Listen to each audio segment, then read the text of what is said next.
جی رضوی صاحب مزید سوالات میں چاہوں گا اشرف احمد کے اعتبار سے آپ فی علامہ صاحب سے کیجیے گا اور آج کے ٹرانسمیشن کو مزید آگے لے کر چلیں علامہ صاحب یہاں پر ایک خصوصی سوال جو میرے ذہن میں ابھی آیا، جی میں یہ پوچھنا چاہتا ہوں کہ اشرف رحمت ہے، ایک ترتیب جو آپ نے بڑی انتہائی آسان انداز میں اس کو بیان کیا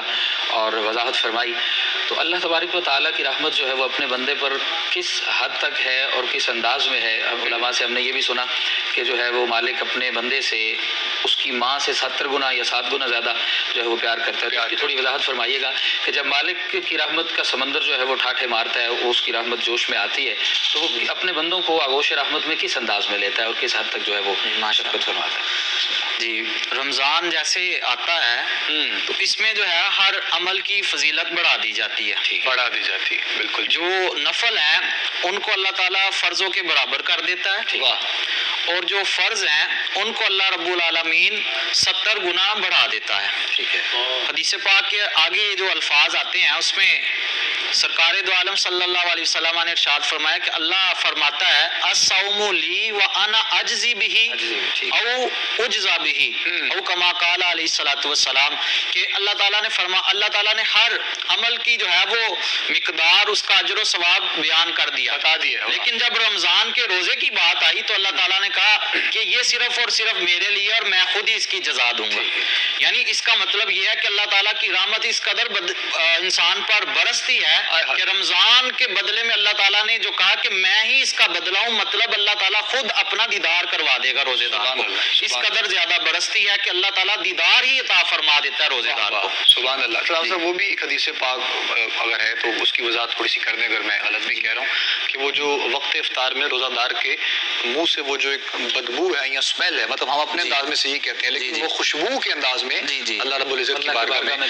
کس حد تک وہ اس کی تھوڑی سی وضاحت اگر آپ کر دیں تاکہ روزہ دار جو افطار کے اس وقت دسترخوان پہ لوگ بیٹھے ہیں تو وہ بھی اس چیز کی وضاحت لے لیں. جی حدیث پاک کے اندر آتا ہے اللہ تعالیٰ کے محبوب علیہ الصلوۃ والسلام نے ارشاد فرمایا 3 لوگوں کی دعا اللہ تعالیٰ قبول فرماتا ہے، ان کی دعا رد نہیں ہوتی. ان میں سے نمبر 1 پر روزے دار ہے. جب افطاری کا وقت ہوتا ہے اس وقت جو دعا مانگی جاتی ہے وہ اللہ تعالیٰ قبول کر لیتا ہے. اور یہ جو آپ نے بات کی کہ انسان کے منہ سے جو ہے وہ بو آتی ہے، یہ حدیث پاک کے اندر آتا ہے کہ اللہ تعالیٰ کو انسان کے منہ کی بو جو ہے یہ کستوری سے بھی زیادہ پسندیدہ ہے.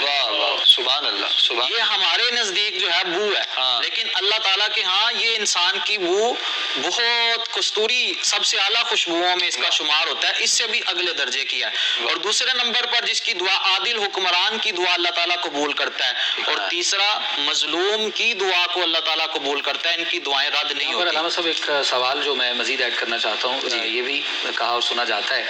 کہ بوقت افطار سے عین پہلے جو روزہ دار اللہ تبارک و تعالیٰ کی بارگاہ میں دعا کرتا ہے وہ یقیناً قبولیت کا درجہ رکھتی ہے. تو اس میں کس حد تک جو ہے وہ سچائی ہے اور احادیث کی روشنی میں اور شریعت کی روشنی میں اس میں جو ہے وہ کس طرح سے آپ اس کی وضاحت؟ جی حدیث پاک کے اندر آتا ہے کہ انسان جب بھی دعا کرتا ہے اللہ تعالیٰ اس کی دعا کو رد نہیں کرتا، وہ قبول ہی ہوتی ہے. اس کے جو ہے وہ قبول کرنے کے جو ہے انداز مختلف ہیں، یا تو وہ جو ہے وہ دعا فی الفور قبول ہو جاتی ہے، یا پھر جو ہے وہ دعا اس لیے قبول نہیں ہوتی کہ انسان کو اللہ تعالیٰ نے آخرت میں کوئی مقام دینا ہوتا ہے، وہ دعا جو ہے وہ جمع کر لی جاتی ہے. جو بندہ عمل کے ذریعے اس مقام تک نہیں پہنچ سکتا، اور وہ دعا کی جمع کرنے کی وجہ سے اللہ تعالیٰ اس بندے کو وہ مقام آخرت میں عطا کر دے گا. اور اگر دعا جو ہے وہ قبول نہیں ہوتی تو انسان کا جو ہے اس میں اپنا ہی قصور ہے. اللہ تعالیٰ کا جو ہے وہ فرمان قرآن میں ہے کہ وَإِذَا سَأَلَكَ عِبَادِي أَنِّي فَإِنِّي قَرِيبٌ.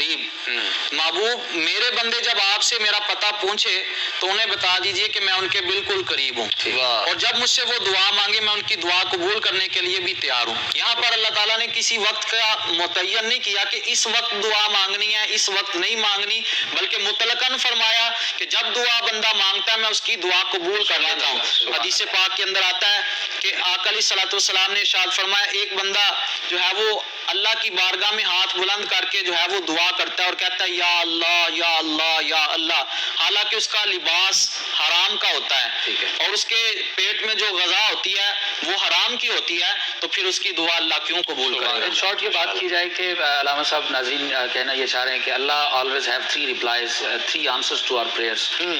Firstly yes,